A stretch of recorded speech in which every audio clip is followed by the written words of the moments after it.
We are on Northwest 20th Street over near Bonham. The cross street starts with an F. I cannot happen to see the sign from where we are, people. But crews are actively fighting these fires.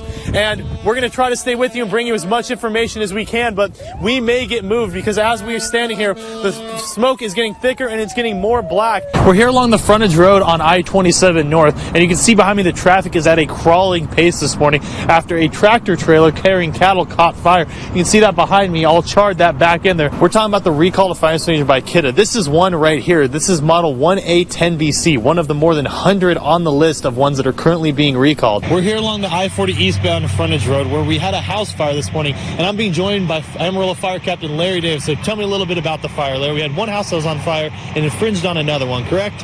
Yeah, that is correct. The house to the west also has some minor fire damage. Here in the panel, it heats up quickly. Here at only 10:30 in the morning at the base of the end-of construction site, it's already over 90 degrees. This year, Randall County citizens living in Amarillo have a new place they can go out and cast their ballot. While this place is not officially open just yet for other services, it will be open for early voting starting today. Out in the middle of this wheat field here, you see that the plane had come down. The FAA is out there currently investigating, tearing through every piece of this wreckage, trying to piece together exactly what happened. When I was heading to work, that's about when this started. Now you can see over my shoulder here, that truck that is right there next to the two wreckers, it was just upturned. It was overturned not too long ago. They just uprighted that truck. Well, as you can see behind me, the marquee still says Robert E. Lee Elementary, and it's still got the mascot. But that may all change in the upcoming school year. When a threat to an elementary, middle school, or high school happens, like here behind me at Austin Middle School, it is taken very seriously among all law enforcement agencies across the Panhandle. We are here off the side of the access road along I-40 at the Pullman Road intersection, where a two-vehicle accident this morning left 2 people dead. Now you can see behind me just barely a little bit of light being shown on a Chevy Suburban that was thrown off the highway after a Ford truck ran into the rear end of it. 5, 4, 3, 2, 1. The formation of a SWAT team has been in the works for nearly half a decade. Just before Thanksgiving in 2014, we had an incident on Ottawa out in Greyhawk where we had a barricaded man with a gun. I saw these guys riding around in the back of a pickup in plain clothes. It was a very, very dangerous situation. And after I saw that video, I just thought we're never going to do this again. So the very first thing I did was to order an armored vehicle, the Bearcat. Once Sheriff Joel Richardson made sure his team had the appropriate gear, he was determined to get them the appropriate training. I thought, you know what, we need to get more training, and we need to be better prepared to handle whatever kind of situation comes up. But in order to make this possible, the team needs to follow mandatory guidelines. There's a national standard for an actual SWAT team. You have to have several years of patrol experience. You have to be proficient with firearms.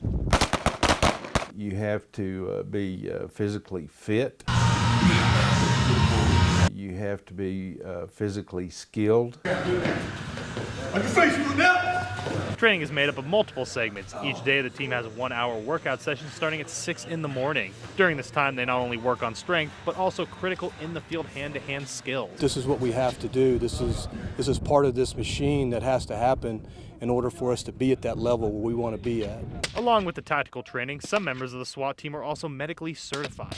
All of our medics are tactical deputies first, and then above and beyond that, they've gone out and got medical certifications, training. They're all nationally registered and licensed to the state, and we go out continually, train, and keep up with those skill sets to use them in the worst conditions possible. As a medical professional on the team, Sergeant Kevin Willis is able to provide military-grade emergency care to civilians or law enforcement in some of the worst conditions. Well, at the end of the day, it's a dangerous job, and we accept those dangers. We may be in a very rural environment, austere environment. It may be an issue where we're a long ways away, or we can't get the scene safe enough to bring EMS into to get the patient transported out. Maintaining a SWAT team is not cheap, but the bad guys are helping fund their own demise. Some has come out of our general budget, but some of it has come out of seizures from drug dealers. Although they benefit from it, citizens are not footing the bill for this level of protection. Yeah, all the equipment, most of it is paid for through drug seizures. The money that we take off the streets from drug dealers will go right back into financing, the training for the SWAT team, the equipment, the guns. None of that is taxpayer funded. The end result, Sheriff Richardson hopes fewer people will lose their life. It's a service that we owe our public. I hope to see that without question that it saves lives. And now I'm talking about officers, the public, suspects, arrestees, people. It saves people's lives. Here behind me is LaBella's Pizza, a place that is normally quiet on a Tuesday night. But that story was completely different for this past Tuesday, yesterday, following an attempted robbery. Now, I was here as the series of events unfolded behind, and police were on scene trying to figure out what happened. I spoke with one co-worker inside the building that told me what he experienced. Now, I do have to issue a warning. Some of the images you may see in this upcoming story may be graphic. And I hear something like, I'm thinking someone's slamming a paddle on the table. I hear two big old slaps and then one other big slap. And I was like, that's not a paddle. That was gunshots. Around 10:30 last night, police and paramedics were called to LaBella Pizza off Olson Boulevard to reports of shots fired. A restaurant employee says a man entered the establishment with a gun. That's when things turned violent. One worker was forcibly grabbed and used as a hostage. He got grabbed by the collar, pretty rough, and he thought it was me messing with him, honestly. That's when the restaurant's assistant manager reportedly opened fire, striking the suspect multiple times. One of our other coworkers pulls him away from our dough fridge where his weapon was when he was shot, and there was a lot of blood just smeared across the floor as he dragged him. That's when the witness dialed 911. Oh, absolutely. No, I was like, this guy got shot and he's dying fast. Okay. You need to get here quick. When first responders arrived, they found the suspect in critical condition. Paramedics immediately started chest compressions as he was loaded into an ambulance. He was taken to Northwest Texas Hospital where he was pronounced dead. Yellow tape is still marking off part of the parking lot here in front of LaBella Pizza as officers are inside and outside the business trying to piece together exactly what happened here yesterday evening. Hours later, the witness says he is still trying to wrap his mind around what he saw. Just kind of shaken from it, in all obviousness.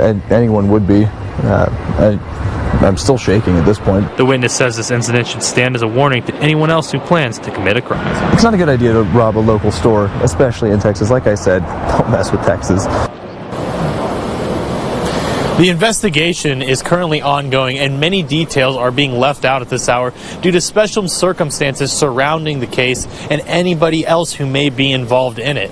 Now, stay tuned to News Channel 10 throughout the morning as we bring you more updates, and stay tuned throughout the day as we bring you more information as it becomes available.